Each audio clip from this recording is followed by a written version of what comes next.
Thank you very much all for joining us today. We welcome you to our webinar session on open science for discoverability on African research. My name is Mang'onda. I'm project coordinator at Africa Archive. So I will just give a brief introduction on Africa Archive. Africa Archive is a community-led digital archive for African research communication by enhancing the visibility and the collaboration opportunities for Africa. Today, we welcome our speaker, Emmanuel Boakye, from the African Reproducibility Network, AREN, who will be speaking on the topic building gateways to open science in Africa. But before we listen to what he has for us today, here is a little about him. Emmanuel Boakye holds a Bachelor of Science degree in Biochemistry from the Kwame Nkrumah University of Science and Technology, Ghana. He's an African open science champion who has worked with organizations such as Center for Open Science in the USA and the Association of African Universities, AAU. He was also part of the panel of experts invited by the AAU to plan the 2020 Open Science Bridging Equity presented on the global and continental perspectives of open science. He currently leads efforts to establish the African Reproducibility Network, AREN, a community-led initiative that seeks to bridge the gaps in open science and advocacy and adoption through the workshops and the establishment of local communities of practice at universities and research institutes across Africa. Once again, thank you all for joining us today. And now it's over to our speaker, Emmanuel Boakye. It's over to you, Emmanuel. Thanks. So thank you very much, Atta. I'm glad to be here to talk about AREN. As I was saying, AREN was just launched last year in November, and we had such a wonderful response. So we're excited about what we can do and what we plan to do in Africa. Hopefully, this progresses quite nicely. So to begin, I think we have to understand why AREN was first established in the first place and our motivations for starting AREN and why we think what we have to do is important. So I think last year, NASA launched that 2023 was the year of open science. Right? That was a major movement for the role of open science globally because organizations such as that taking major recognition in open science was a wonderful thing to hear. And then you can see UNESCO has also invested heavily in open science recently, coming up with the recommendations for open science, which is seen as a global framework for adopting open science globally.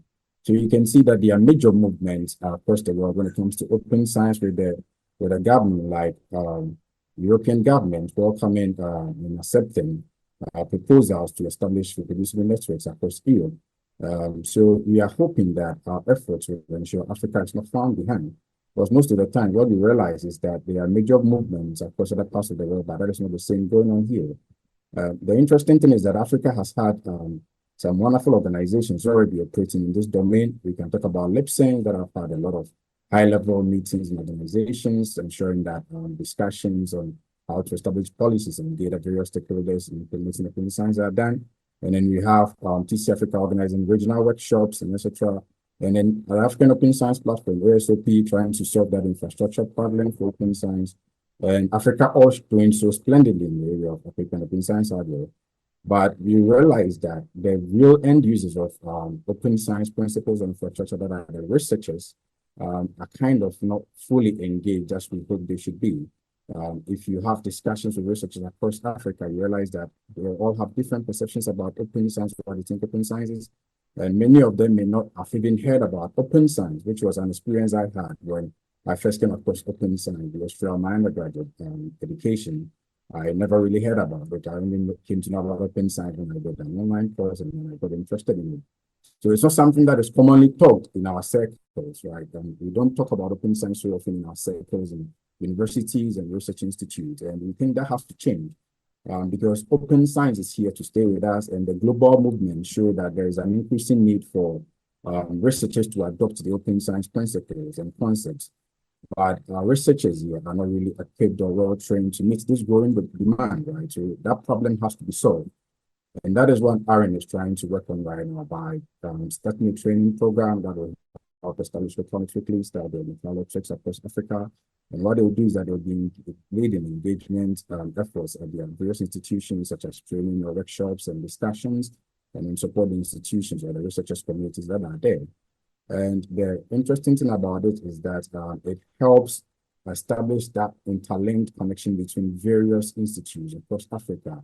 And we know that the situations at certain institutions in different from other parts of the same country, the same continent. So having this local community spread across Africa would help us know how we can tailor solutions in terms of open science to the local communities, because there is no one size fits all approach to open science, right? The concepts or principles or approaches that may work in UK or Europe, or even in Ghana may not be the same that may work in Nigeria, because the systems may be different. And even in the same country, the different institutions have different policies that guide how researchers are supposed to conduct themselves. So the principles and approaches may have to be different. So the idea of having this local network kind of brings into this approach that helps to acknowledge the fact that differences exist. So we need different ideas and perspectives to approach this. So that is what AREN has been trying to do. And our major initiative, what we are focusing on right now, is the training program. So when we were designing the training program, we really had to think about how we can ensure that everyone across Africa benefits, whether they are new to open science. So we had to come up with this training model where we have these three different levels. And the first one is an introductory level where we just introduce them to the various parts of open science so that everyone that joins the training program can know the various parts of open science. And then you have the second level where we talk about how they can learn what the practical aspects of open science. Let's say if I want to publish a preprint, what are the preprint servers that are there? How can I upload my article on the preprint server? So these are stuff that will be engaging the local communities where they learn practically how to practice this open science principle, because there are already a lot of infrastructure out there, a lot of tools out there that they can use that they may not be aware of. And there may also be other aspects of open science that may not be aware of. In our initial community survey, we asked our community members what they knew about open science, and we realized that the majority knew about open data, majority knew about open access, but when we talk about reproducible research and other aspects of open science like registration, registered reports, they were not really familiar. Some of them we don't even know at all, which shows that the general knowledge about open science is limited. And this is also true because for open data and open access, most of the times when researchers are publishing, the journals make it a requirement, right, that you submit your data and researchers will know about it. But there may be other aspects of open science they don't know. So we try to integrate this into our training program and ensure that they learn as much as they can. And this is also because the idea is not just teach them, but also teach them to become trainers too. So we want them to be well versed in the various aspects of open science, have enough knowledge to be able to also help their local communities. But we do know and acknowledge that this is not going to be easy peasy, right? Because generally, if I am a researcher in Africa or any part of the world, and I have been a researcher for a number of years, right? Let's say I've been a researcher for 10 years. And in my career, I've not actually been practicing open science principles. And this is not something I've been doing. I've not been publishing articles on the preprint server. I've not concerned myself with producible research or applicability. I've not really concerned myself with registration of registered reports and etc. But I still have a successful career. It doesn't affect my promotion when I apply for funds. It doesn't affect me getting the funds or grants. So then why would open science become something that is important, or I need to adopt these principles? So that's a major challenge that exists because the perception about open science generally by researchers is not so good. And this is because it has not been clearly explained across them to how important it is. And it has not also been made a requirement, or it has not been made rewarding, right? Very no set. proposed in this pyramid for achieving holistic cultural change. So these are some of the problems that exist. So we need to find solutions to them, and that is why we are trying to come up with this training program that kind of clears all these misconceptions and ensures that they learn the benefits, and then having these local communities that exist that make the whole thing native. Because if I find myself in a research institution or community where I have various researchers practicing open science principles, then I'll be encouraged to do the same. But if there's a situation where I am not doing it and others are not doing it, or I'm doing it and others are not doing it and it's not affecting them, why do I have to add all these other extra staff, or I see them as extra work to my research workflow? So we are hoping that we can clear that and help researchers kind of become receptive to open science principles and concepts, and then buy into the idea of the fact that it's here to stay. The open science is here to stay with us, so they need to find a way to adopt that. And then one other challenge that we think we may face is how we may get people to lead the local communities. When you look across Africa, there are countries where there are a lot of open science activities. Right? I can talk about Ghana, I can talk about Nigeria, South Africa, Kenya, Uganda, and other parts of Africa that there's a lot of high level of open science activity, but this cannot be said of other countries. Right? Africa has 54 countries, and not all of them have the same level of open science activity. So you may have countries with experts, you may have institutions with experts, but the majority don't have experts, or the majority are not really pushing a lot into ensuring that there are researchers there that practice open science. So getting people or experts to kind of lead local communities across Africa was a bit difficult. We are hoping that our training program kind of solves this problem, because we have opened it to everyone across Africa, regardless of your discipline, regardless of your specialization, regardless of your background and knowledge in open science. And we are hoping that as we take them through the training after a period, they can also support their local communities while they lead engagement efforts too. So that is one of the things we are trying to solve. And then the other problem is that even if we have local communities there, we have experts or local administrative leads there that are leading engagement efforts. If the institution is not supporting them, it can be a bit difficult, because when there is institutional support, it kind of adds credibility to the activities of the local network. Right? But when it's lacking, that can also be problematic. So we are trying to see how we can solve this by establishing strategic connections with the major stakeholders in Africa, like AAU, India, and the African Academy of Sciences, organizations that we think are major stakeholders in the African higher education system and ecosystem. So if you have these organizations endorsing what AREN is trying to do, promoting what we are trying to do, we encourage researchers and universities across the continent to support our efforts and also help support the local communities that are established there.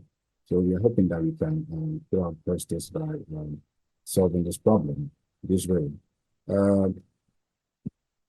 We also need to acknowledge the fact that open science has various branches and aspects, right? And this may not necessarily be tailored to specific disciplines, and that can make it a bit abstract. If I'm a researcher in the biological sciences, I would want to know exactly how open science bridges into my field or aligns with my field. So we have any specific open science communities across the world, like SOTI, the Society for Open, Reproducible and Transparent Ecology and Evolution, who we are having discussions with now as to how we can adopt what we are doing, that researchers within Africa can also know that there's actually a way you can merge your specialization with open science. And in our initial survey with our community, we did ask them if the community members would be interested in starting a specific open science communities. That is, let's say if I'm a biochemist, I'm going to start a biochemistry open science community where I look at the various aspects of biochemistry research and then how we can make it more open, like open reagents, open protocols, and etc. that we can share across the community, whether in the same institution or across Africa or let's say across the world. So these are any specific open science communities that doesn't make open science so abstract, but kind of brings it to what researchers are doing so that they can really relate to the importance and how it integrates to everything you're trying to do. So this is one of the things that we're also trying to bring in to ensure that our activities collaboratively kind of come together to help grassroots researchers, our focus on grassroots researchers, accept the fact that open science is good, provided we approach it well, we learn it well, we adapt it well, and we use it well. That is what AREN is trying to do so far. So I will pause here and give it over to Nathan if there are any questions that you want to ask from the community here, any questions that they want to ask. Yeah. Thank you very much. Thank you very much, Emmanuel Boakye. Sean, you can unmute yourself, and if you are also like you would like to paste the question in the question in the comment section, you can just paste and we'll read it out to the audience, and we'll get to answer the question. Thank you very much. Hello. Yes, thank you. You are welcome, Kim. All right, my name is Osigwe. I work for African Library and Information Associations and Institutions, AFLIA, based in Accra, with headquarters in Accra, Ghana. And I got the information about this and I came in.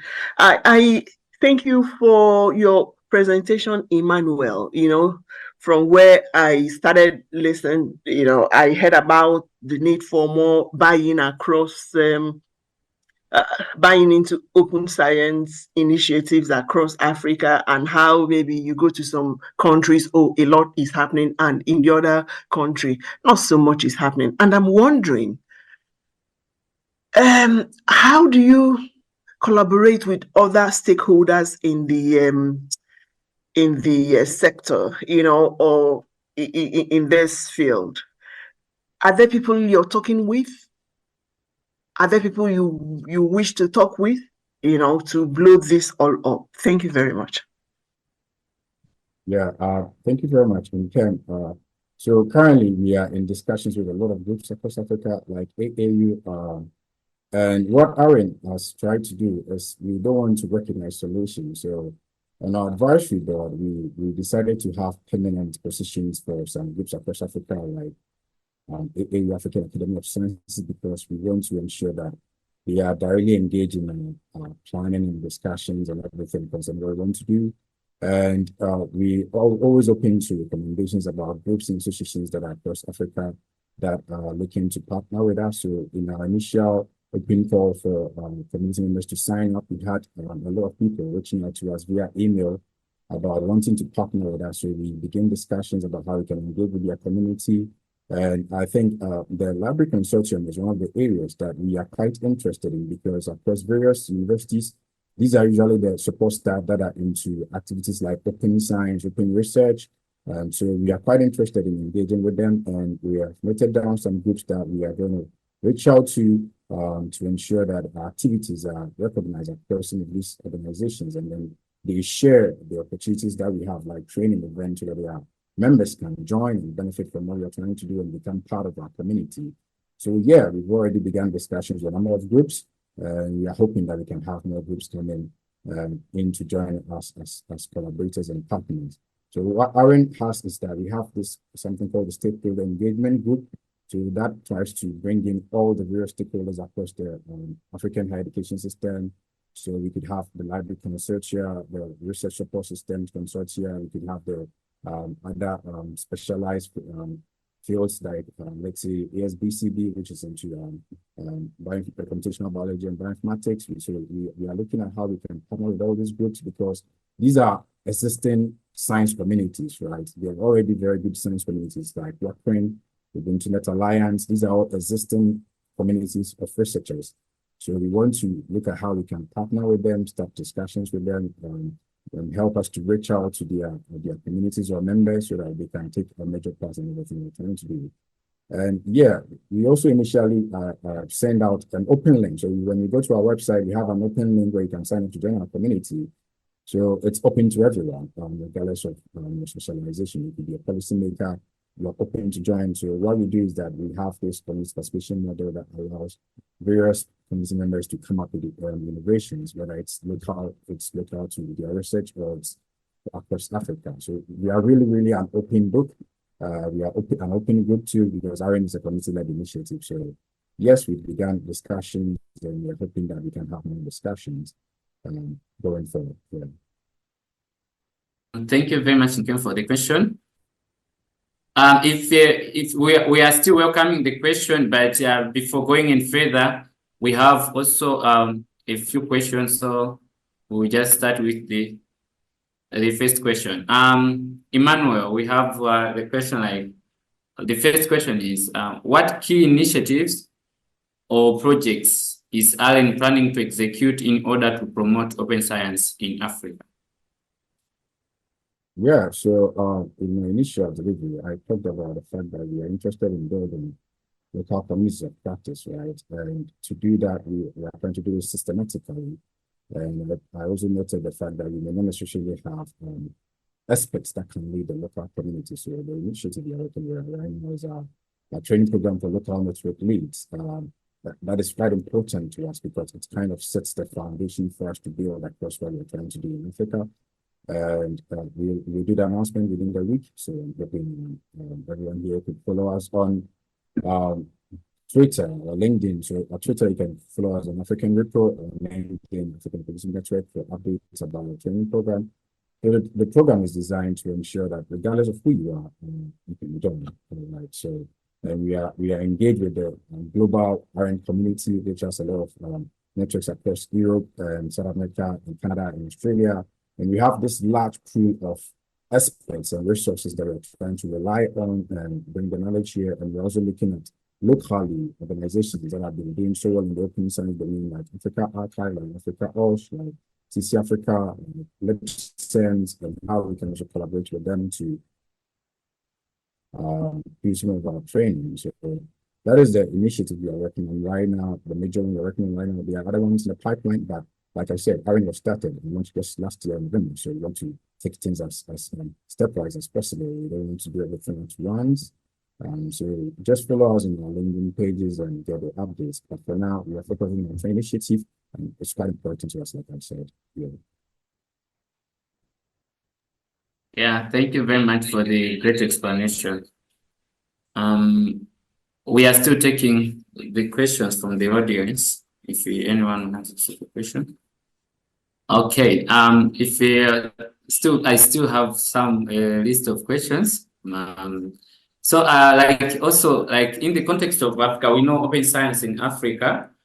We knew we are promoting, but we have now the this kind of in context of African, so to promote open science. So what challenges do you think AREN can face?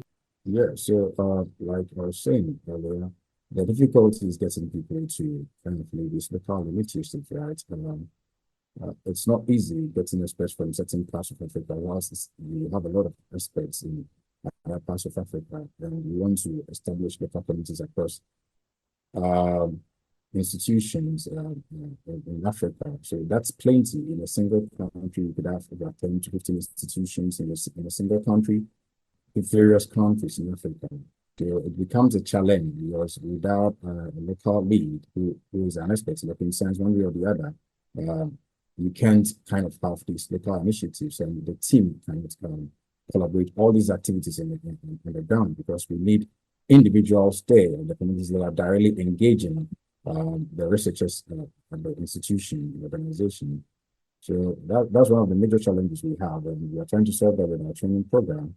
We hope that we have a lot of people across from various disciplines and various institutions, so that we can have a lot of local networks across these institutions and disciplines, and we can start activities and engage the researchers that are there. So that's one of the major challenges that we have, and we're trying to solve that. And then another challenge would be, like I said earlier, the researchers' perception of open science. Having a local network doesn't mean researchers will be interested in it, right?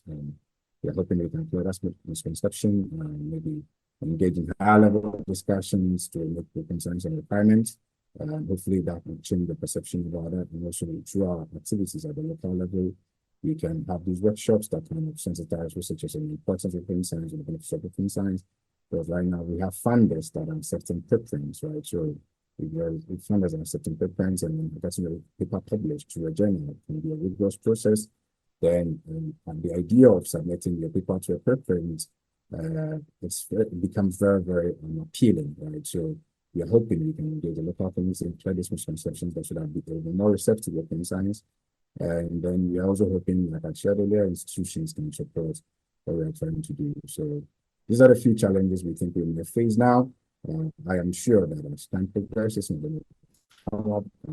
We have a wonderful team that really come together to find solutions to some of this, and we have a wonderful advisory board to that try to advise us on how we can go about some of these issues like that. Yeah. Okay, thank you very much. And we have the question from the chat section. So before going to the question in this chat section, we just want to understand how does the AREN plan to address or to overcome these challenges, if you have some kind of winning solution. Please, you can unmute yourself. So as I was saying, we are trying to solve some of these issues through training for local administrative leads, right? Because if you have people that are coming in to be trained, regardless of their specializations or experience in open science, it means they can kind of support their local communities. And if they have support systems at the universities, then that means the universities are encouraged to adopt open science policies because they know there are people in the institution that if they adopt these policies, they can provide support to the local community at the institution.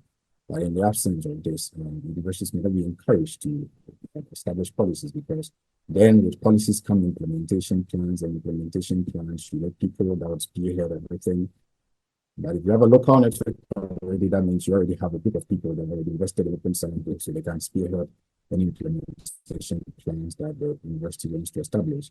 So the training program, the idea of getting people in, training them, and help getting them to establish local networks and become a large part of a large community of open science advocates and practitioners kind of solve some of the major problems that exist driving in open science. There's now there's a support system, there's a literature set, and easily practice and the principles. And whenever they have issues, there are people they can turn to. And we also have them coming together to discuss solutions to the problems that exist within the institution or locality, and then the institutions also knowing that this exists, so they can get support from them too. So this is when I think what we are trying to do, we are embedded all the solutions into what we are trying to do right now, a training program.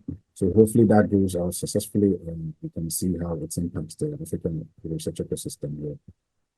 Great, that's great. And now we have the question from our participant, one of the participants. They say, is AREN planning to stay on the continental scope, or will you set up regional, national, or local chapters like they exist in the UK or USA or other? Yeah, thank you very much. So there is a plan to establish national networks and then regional networks, but we are trying to do it from the grassroots level.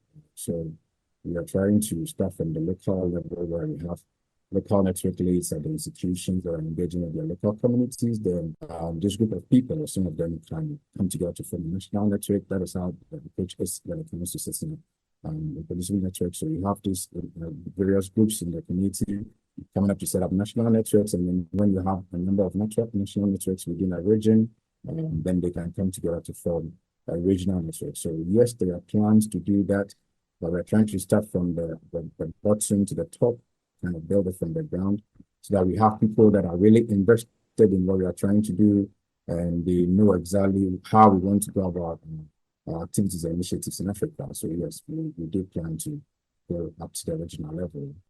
Thank you very much. Is any participant have some kind of question? All right. Now we can ask the final question from our side. Like, considering the diversity of research that we have to ensure inclusive science and practices. Yeah. So I think I mentioned earlier that there's no science-specific approach to open science, right? Across disciplines, across institutions, across countries. You can't use the same solution for every part. So in what we are trying to do, we did ask like the community if they'll be interested in starting more specific open science communities. These are communities that are specialized in terms of the research domain, let's say biochemistry or the natural life and health sciences and things like that. Or we could zone down to, let's say, various specializations or sub-disciplines within the biological, natural life and health sciences. So there are plans to such communities like that, and we already engaged in discussions with existing communities. And I think I mentioned SOTI earlier. What they are trying to do is to kind of establish the bridge between a field and what open science is trying to do in the field, or what the field needs in terms of open science. It's not going to be easy. It's a complex process, but when you have people in experts that well invested in what open science is and what open science is trying to achieve, we can bridge that gap between their specialization and open science. So we are trying to ensure that in our training program, we kind of make sure we have a diversity of disciplines, so that when we're having discussions, we would have different perspectives coming into the issues they think exist within their disciplines and how we can come up with solutions to solve these issues.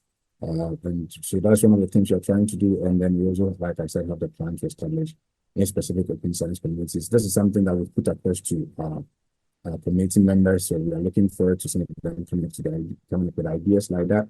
Like I said, we are still trying to roll it out. And eventually when we do, there will be the chance to kind of set up these communities across Africa and have various researchers in various disciplines joining those communities to learn about how open science is progressing within their field or discipline.